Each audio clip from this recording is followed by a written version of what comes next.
Fantasy Joe back here with my Week 2 wide receiver rankings, half-point PPR. If you guys are new to the channel, make sure you hit that subscribe button, hit that like button, and if you have any questions or comments, leave them in the comment section down below.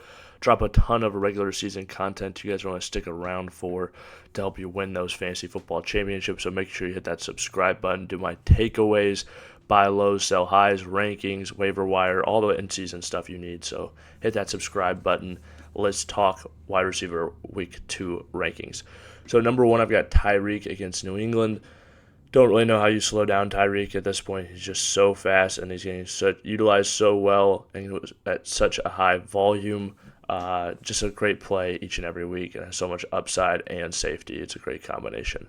Number 2, Jamar Chase against Baltimore. We've seen them have great success there in the past. 3, Justin Jefferson against Philly. I think he would be much higher, honestly, obviously.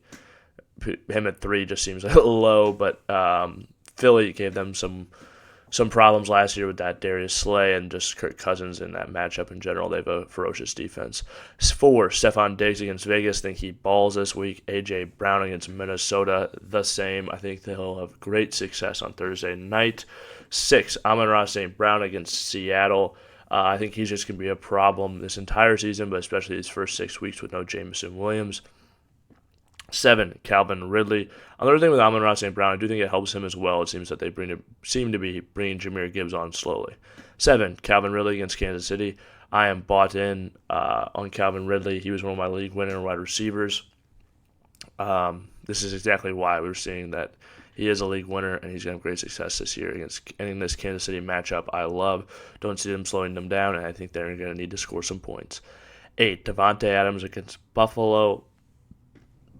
This is one I don't know if Jacoby Myers suits up, and the style of defense that Buffalo plays, I don't think we'll be able to stop Davante a ton. Maybe they, game plan and say that they're just going to come out and stop him, but Davante Adams is a good enough route runner and should receive enough target volume. I think he's a safe play this week. 9, DK Metcalf, good matchup for him against Detroit. 10, Devonta Smith against Minnesota. Like him for a lot of reasons. I like A.J. Brown, and we saw Dallas Goedert not get many targets last week. It looks like Devonta Smith is the guy there. I mean, not the guy over A.J. Brown, but is going to be a featured receiver and receive those targets that we saw him receive at the end of this last year when Goddard was injured. 11, Jalen Waddle against New England.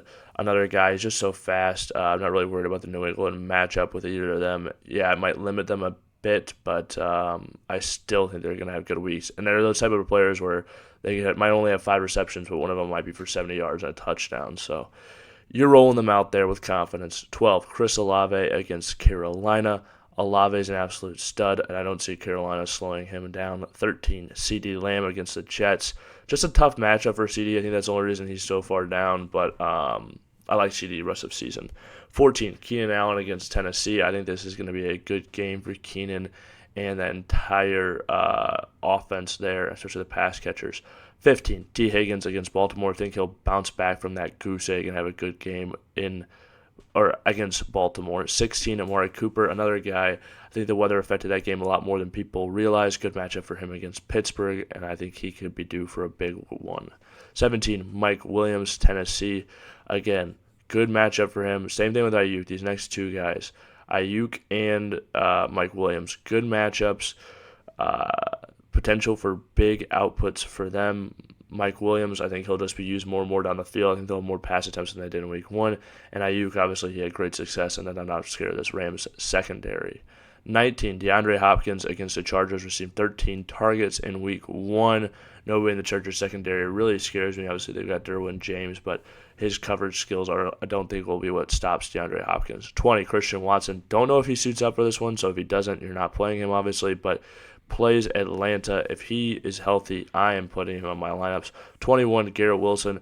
I still think he'll be successful for fantasy football, but obviously you need to temper expectations with Zach Wilson being the quarterback now and no longer Aaron Rodgers. If it wasn't playing against Dallas, I think he might be a little bit higher, but he's going to be around, I'd say anywhere from wide receiver 18 to wide receiver 22 for me most of the year, and a good matchup, maybe wide receiver 13, best case scenario, something like that. Deebo Samuel at 22 against the Rams, good matchup for him. He was also featured, even though Ayuk, I think, led the team in targets. Deebo still was, I think, Ayuk at 8, he had 7. still can both get the job done. 23, Tyler Lockett against Detroit. Left that game injured last week. If he's healthy, I think he is a guy you can play this week. 24, DJ Moore against Tampa Bay. Only had 2 targets. I think that changes this week. 25, Mike Evans against Chicago. Good matchup for Evans. He was featured last week. I think that will continue. Michael Pittman Jr. against Houston. Had a great week with Anthony Richardson last week. We'll see if that can continue, but it looks like he's going to receive close to double-digit targets every week, and this is a solid matchup against Houston. 27, Zay Flowers. Speaking of double-digit targets, he had 10 last week against Cincinnati. Even if Mark Andrews comes back and plays, I think you can still play Zay Flowers. And if Mark Andrews sits, then I'm definitely playing Zay Flowers. 28, Chris Godwin against Chicago. Wasn't used as much as Mike Evans, but you can still roll him out there. He's still a good receiver, and he's still going to receive targets. Puka Nacua against San Francisco. If it wasn't a tougher matchup, I think he'd be higher. 15 targets in week 1. As long as Cooper Kupp is out, you can play Puka Nacua. And you can even play him in this tough matchup, like I said, against San Francisco. 30, Gabe Davis. I think Josh Allen and that Bills offense is going to bounce back in a major way and go for a monster day offensively. Gabe Davis, I would love to throw into my flexes where I can. Just think this might be one of those monster days for him. 31, Nico Collins. Received 11 targets in week 1. Plays Indy this week. I like him a lot. He was strong to end the last season. Now he's got an upgrade of a quarterback, in my opinion, C.J. Stroud. That will only get better as the season improves. 32, Terry McLaurin. Only reason he's this far down, tough matchup with Denver. I think he could get Surtain. And just recovering from that injury, didn't receive a ton of targets week 1. I just want to kind of see it for maybe a week before I start just plugging Terry McLaurin in. And with this tough matchup, I don't think it's that week for me to just go on a limb and play him. 33, Marquise Brown. Should receive targets, but that offense just in general with Dobbs, just everyone gets lowered in my opinion. And Zach Ertz and him seem to have a connection. So 34, Zay Jones against Kansas City. This is another game they're going to need to put up some points. Zay Jones is playing as the outside wide receiver. You can play him in this matchup. 35, Jackson Smith-Njigba. This might seem like a little bit premature. I really just still believe in the talent. This is a good matchup. So I still think you can play him and hope that this is a week that he gets more targets. 36, Courtland Sutton against Washington should be the one for Denver. And 37, Jahan Dotson against Denver. Received a good amount of targets in week 1. I think he had 7 targets. Tough matchup. If Surtain does go on Terry, then all of a sudden Jahan Dotson could have a good week. If you guys have made it to this point in the video, please hit that like button, hit that subscribe button. If you have any questions or comments, leave them in the comment section down below. I'll respond as always. This has been Fantasy Joe. Thank you guys for watching.